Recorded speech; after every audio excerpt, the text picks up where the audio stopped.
بندی پر رحم آیا. حضرت اسماعیل علیہ السلام جو دودھ پیچھے بچے تھے، اللہ تعالیٰ نے ان کے قدموں سے آب زمزم کو جاری فرما دیا. کہنے کا مطلب یہ کہ جب بندہ آزمائش میں کھرا اترتا ہے تو اللہ تعالیٰ انعام عطا فرماتا ہے. اور جب آپ وہی ہیں، ابراہیم اسماعیل علیہ السلام، ان کی والدہ اسماعیل علیہ السلام جب بڑھنے لگے، چلنے کے لائق ہو گئے، اللہ نے آزمایا، اے ابراہیم اب اپنے اس بیٹے کو ذبح کر. اللہ کی بارگاہ میں مچل جاتے خلیل تھے کہ اللہ تو کیا چاہتا ہے، ایک بیٹا دیا وہ بھی لینا چاہتا ہے، لیکن نہیں. اللہ نے فرمایا میں نے ابراہیم کو آزمایا. ابراہیم کھڑے اترے، آپ نے رسی چھری لی، اپنے بیٹے کو ساتھ میں لیا، اپنا مقصد بیان فرمایا. اے میرے بیٹے، میں نے خواب میں دیکھا ہے کہ میں تجھے ذبح کر رہا ہوں، تیری کیا رائے ہے؟ تو اللہ تعالیٰ کسی کو بیٹا دے تو اسماعیل علیہ السلام جیسا بیٹا. فرما برداری کی انتہا. نہ کسی مکتب میں پڑھا، نہ کسی مدرس نے سکھایا. علامہ اقبال کہتے ہیں یہ فیضان نظر تھا، یعنی ابراہیم علیہ السلام کی نظروں کا کمال تھا یا مکتب کی کرامت تھی. سکھائی کس نے اسماعیل کو آداب فرزندی. فرزندی یعنی بیٹے کا حق ادا کرنا، بیٹا ہو کر کے ماں باپ کے ساتھ کیسا رویہ اختیار کیا جائے گا، یہ کس نے بتایا؟ یہاں تو بیٹوں کو بلاؤ، بیٹے مکر جاتے ہیں، یہاں تو قربانی کی بات تھی. اسماعیل علیہ السلام نے کہا یا ابتی فعل ما تؤمر، اے میرے باپ آپ کرو جو آپ کو حکم دیا گیا ہے. ستجدنی انشاءاللہ من الصابرین، ان قریب مجھے آپ صبر کرنے والا پاؤ گے. اور یہی نہیں ہوا خالی بات. کچھ لوگ خالی بات کرتے ہیں، عمل کی دنیا میں آنا ہوتا ہے تو پیٹھ دکھا دیتے ہیں. حضرت ابراہیم علیہ السلام نے دیکھا بیٹا تیار ہے. ابراہیم علیہ السلام پہلے سے چھری رسی لے گئے مینا کی وادی میں. آپ نے رسی سے ان کے ہاتھ پر باندھے اور چھری اللہ کے نام پہ چلا دیا. جب اللہ کے نام پہ چھری چلایا، فرشتے 2 ٹائم چیخ کر کے روئے. آسمان کے فرشتے، حالانکہ وہ نوری مخلوق ہے، لیکن 2 ٹائم وہ روئے ہیں. اے میرے مولا، ابراہیم علیہ السلام نے وہ کر دکھایا. اللہ تبارک تعالیٰ نے جب دیکھا ابراہیم علیہ السلام نے چھری چلا دی تو اللہ نے حکم فرمایا. جس اللہ نے آپ کو حکم فرمایا تھا آگ جلانا نہیں، قرآن فرماتا ہے اللہ نے فرمایا یا نارو کونی بردا و سلاما علی ابراہیم، اے ابراہیم، اے آگ ابراہیم پر ٹھنڈی ہو جا. آگ کا کام جلانا، لیکن دنیا میں کوئی چیز ایسی نہیں ہے جو اپنی طبیعت سے عمل کرے. جب اللہ کا حکم ہوتا ہے وہ چیز ویسی عمل کرتی ہے. ایک انسان واحد مخلوق ہے جو اپنی طبیعت سے عمل کرتا ہے. جب دل آیا نماز پڑھ لیا، جب دل آیا شراب پی لیا، جب دل آیا قربانی کر لیا، دل آیا نہیں کیا. آدمی یہ سب کرنا شروع کر دیتا اپنی طبیعت پر. دنیا میں کوئی چیز آپ دیکھو، اس طرف جاؤں گا تو ٹائم بہت ہو جائے. سورج ہزاروں برسوں سے طلوع ہو رہا ہے. کیا آپ نے کبھی دیکھا آج 10 منٹ سورج لیٹ نکلا ہے؟ کیا ایسا کبھی ہوا کہ پورب سے طلوع ہو رہا ہے، 10 سال پچھم سے طلوع ہو رہا ہے؟ کبھی نہیں. اللہ نے ڈیوٹی بنا دی ہے، مقرر فرما دی ہے.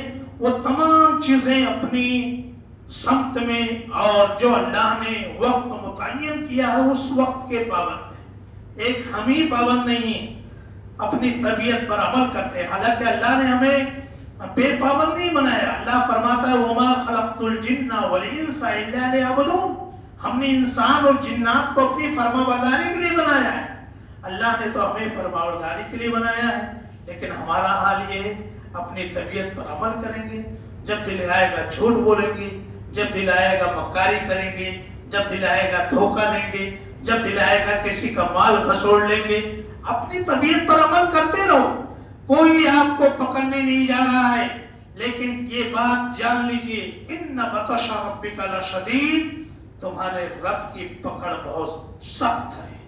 جب اس کی پکڑ آئے گی نا تو کوئی تعویذ، کوئی دعا اثر کرنے والی نہیں ہے. اور آپ اس چکر میں نہیں رہنا ہماری پہچان فلاں عالم سے، فلاں پیر سے، وہ مجھے بچا لیں گے. اللہ کی گرفت جب آئے گی تو اللہ کی گرفت سے کوئی بچ نہیں پائے گا. اللہ کی گرفت سے اللہ ہی آپ کو چھٹکارا دے سکتا ہے. لہذا اپنے آپ کو بیدار کرو اور اپنی منمانی کرنا چھوڑ دو، ورنہ ہمارا کام ہے پیغام پہنچانا، اس سے زیادہ ہمارا کام کچھ نہیں ہے. آپ کا ہاتھ پکڑ کے مجھے نماز کے لانا ذمہ داری نہیں ہے. آپ آؤ گے تو ہم پڑھائیں گے، ظہر 4 ہی پڑھائیں گے. 3 لوگ رہو گے تب بھی 4 رکعت پڑھائیں گے. 50 لوگ رہو گے تب بھی 4 رکعت پڑھائیں گے. 50,000 رہیں گے تب بھی 4 ہی پڑھائیں گے. کہنے کا مطلب ہے آپ آؤ گے تب بھی اللہ کی عبادت ہوگی، نہیں آؤ گے تب بھی اللہ کی عبادت ہوگی. اپنی منمانی کرنا چھوڑ دو، ورنہ اللہ کی بارگاہ میں کوئی جواب نہیں ہوگا. اور اللہ تعالیٰ فرشتوں کو فرمائے گا، اے میرے فرشتوں اس بندے کو جہنم میں ڈال دو، تو آپ کے پاس بچنے کا کوئی راستہ نہیں ہوگا.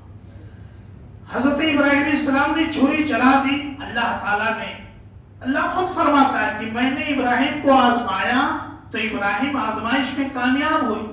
یہاں بھی اسماعیل علیہ السلام کو کے گلے پر چھری چلایا. اللہ تعالیٰ نے فرمایا اے جبریل اب جنت چلے جاؤ، وہاں سے دمبا لے لو. فرشتوں نے دیکھ لیا ابراہیم علیہ السلام اپنے بیٹے کو قربان کرنا چاہ رہے ہیں. یہ تو اللہ نے چھری کو فرمایا کاٹنا نہیں. اب تیسری بار جبریل علیہ السلام دمبا لے کر کے آئے، اسماعیل علیہ السلام کو ہٹایا. ابراہیم علیہ السلام کے آنکھوں پر پٹی ہے. اب جو زور سے انہوں نے چلایا تو گلا کٹ گیا. ابراہیم علیہ السلام نے اپنے جانے میں حضرت اسماعیل علیہ السلام کو قربان فرمایا. اللہ تعالیٰ نے فرمایا ابراہیم یہ آزمائش تھی، ہم نے تمہیں ذبح عظیم یعنی اسماعیل کی بہت بڑی قربانی کے بدلے جنت کے فدیہ دے کر کے ان کو بچا لیا. اور قیامت تک کے آنے والے لوگوں کے لیے، مسلمانوں کے لیے ہم نے یادگار جس کو آپ سنت ابراہیمی کہتے ہیں، یہ قربانی کیا ہے؟ یہ سنت ابراہیمی ہے اور ابراہیم علیہ السلام کا طریقہ ہے.